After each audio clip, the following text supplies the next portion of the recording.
just to care that this might be a video because I am in some fucking shit here.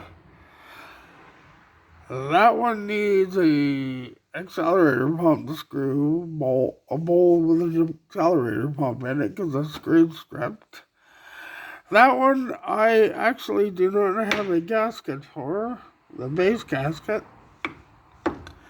And this one is a match to another one, but ironically they're fucking spread more. But I thought that maybe this would, I got two screws in, and I thought this would be a good idea to show somebody.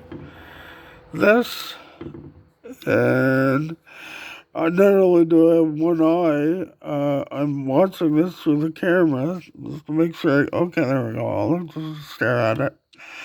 This is a perfect fucking size for that.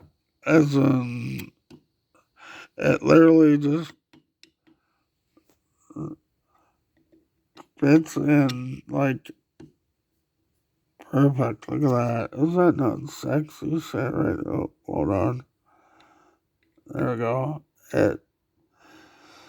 Some people, for the hourglass, some people just dun, dun, dun, dun,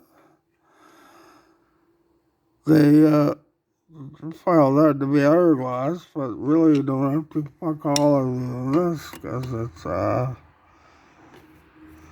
works mint. Anyway, it is a Robert, I don't know what the fuck they call this, Robertson fucking green. About the size of my pecker, so not length, I mean girth, haha. Okay, anyway, okay, I'm fucking off.